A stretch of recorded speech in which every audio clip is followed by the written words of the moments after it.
a quick hunt because we're out of lunch, we're out of food, and there are no supermarkets around here. This is gonna be our first attempt at feeding ourselves in the Bahamas. Actually, just on the other side of the quay, we can reach it with the dinghy.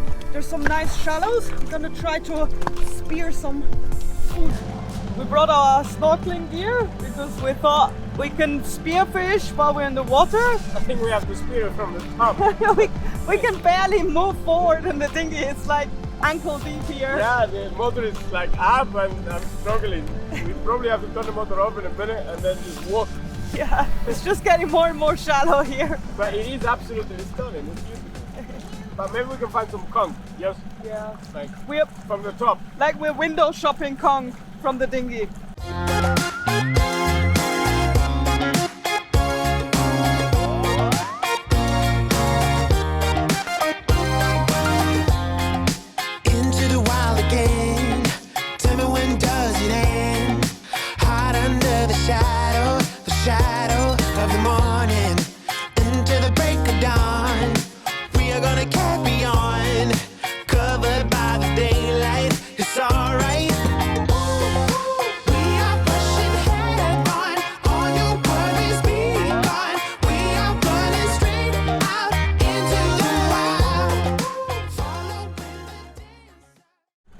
I think we can go through here.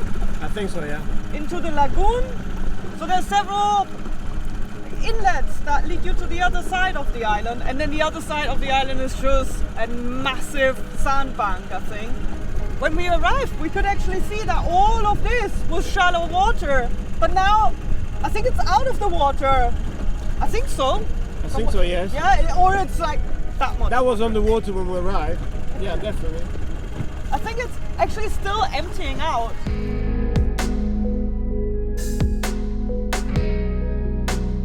This is like a big lagoon, and then there are channels on the side where the water is flowing out, but in the middle you get this hump, this sandbank. It's a very awesome area. I brought snorkeling gear, but I think it's gonna be a walk. That's it, that's as far as we can go. What, where is it? Still deep. Oh, nice. Hey.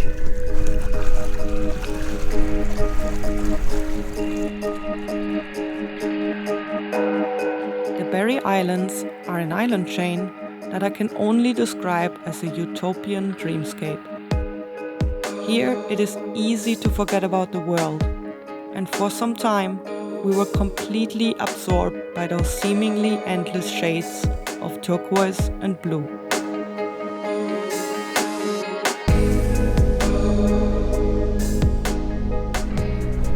Another hour or so, and we're gonna have enough water to go through with the dinghy. Fly back. Oh yeah, that's gonna be planing. Cool. Maybe no. Oh, that's a conch. We found a conch. Oh, I told you it's a conch. Oh. And it's alive. Yes. Yes. I did say, is that a conch? And you ignored me. It's got a lot of barnacles. Oh, and it's the one that you can eat. And it's got, oh no, it's empty. We're only finding emptied conch, or the ones that you can't eat, or both.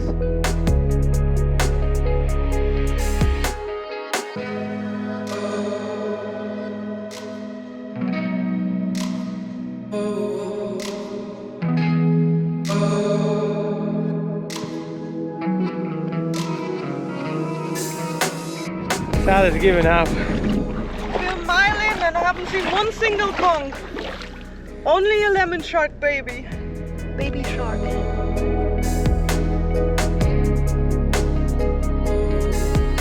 We can't even swim. Look.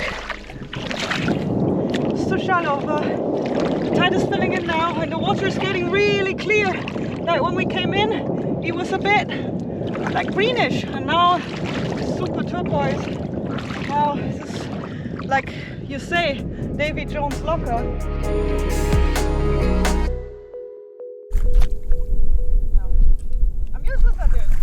So Sarah's trying the sling for the first time. Well, not the sling. She's trying to. Whoa. I got something. She got something. What is this? Can we eat this? So Sarah's trying for the first time just to launch the sling, but obviously from the top, not as a sling, because there's no fish here. No way. This goes on for miles. We've now gone to the far end of this inlet, but it becomes more shallow with more like arms stretching out. But we're running into dead ends over and over. Now we're just floating back slowly. I haven't seen fish, like just small fish. I have no luck finding conch, but only the empty ones. We pushed the dinghy too far. Now we're kind of stranded on this sandbank. But yeah, we only have another 2 hours probably. And then we have to go back because in the evening the wind is about to change and then we have to find a new anchorage.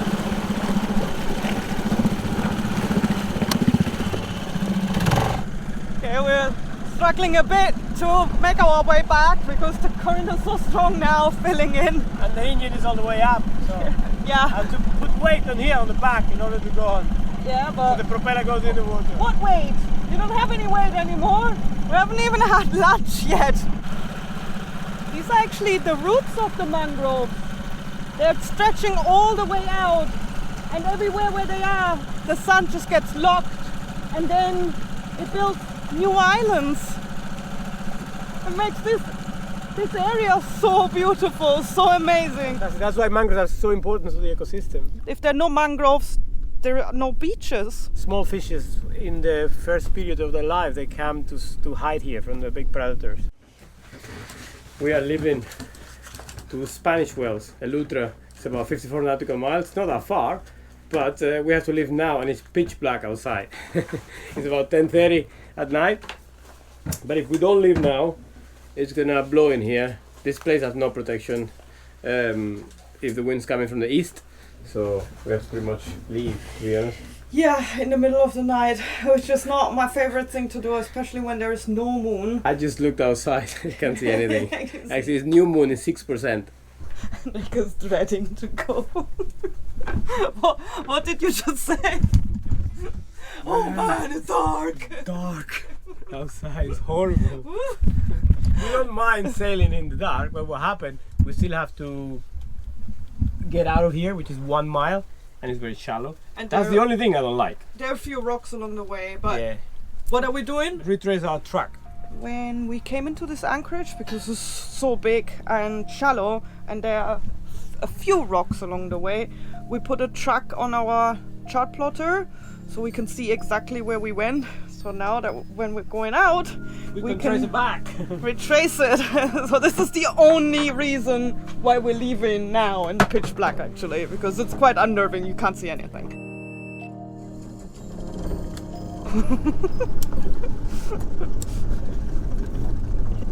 Guys, it is a dark night. Dark night. Let me give you a bit of a perspective. How dark? Look at this, guys.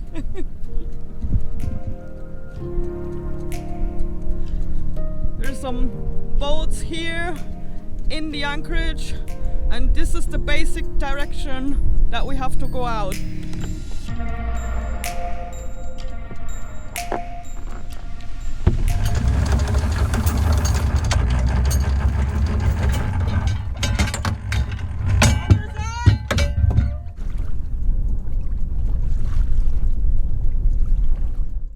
Guys, we're about to leave to Spanish Wells, which is about 7 miles away.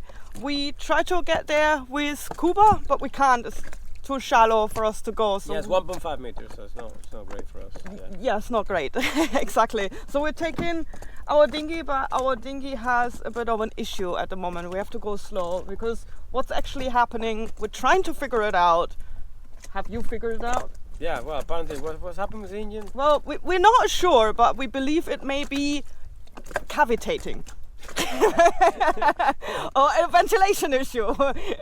We're not sure, and we're not quite sure. I always thought cavitating had to do with the orthodontist or something. Yeah, it sounds dental. What happened when we try to get on the plane, air gets into the propeller and it revs up. Yeah. It's not the propeller, we change the propeller 2 times. The acceleration goes up and the speed goes down. Yeah. It's like the propeller falls into an air pocket. We don't know, but at the moment as it stands, we cavitate.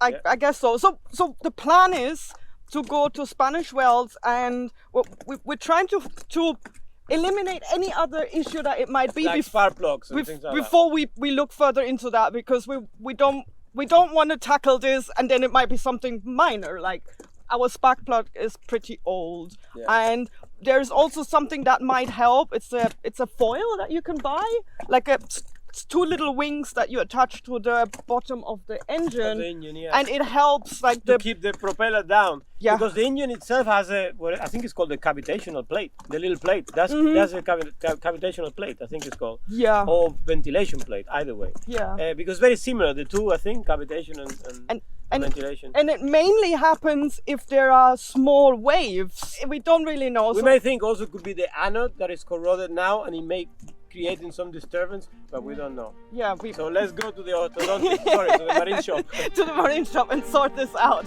Exactly, guys. All right, let's see.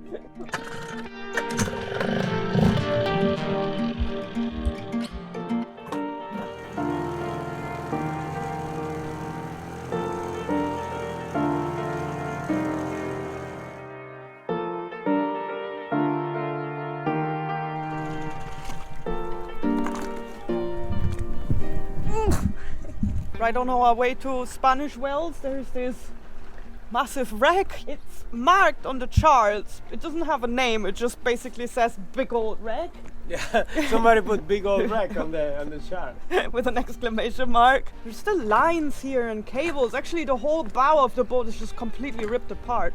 So it must have dragged here in a big storm or in a hurricane. Must be, because there's no way that this boat could anchor anywhere near. No. Yeah, actually we're struggling with the dinghy.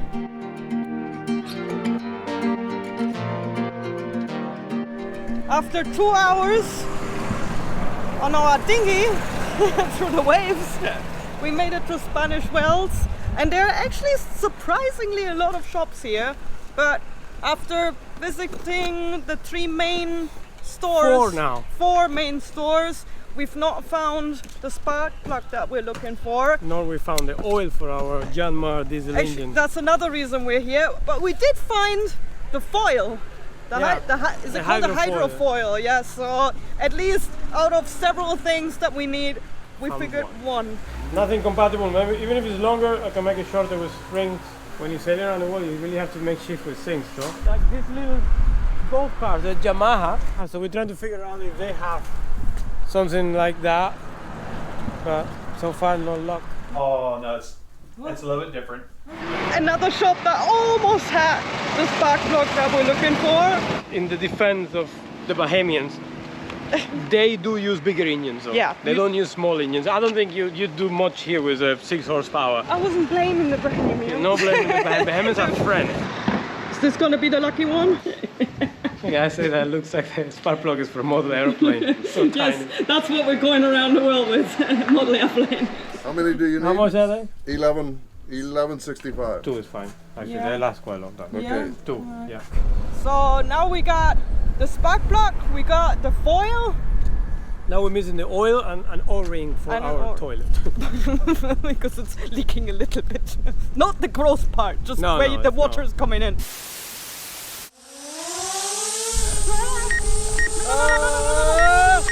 Bring it up! Sí, sí.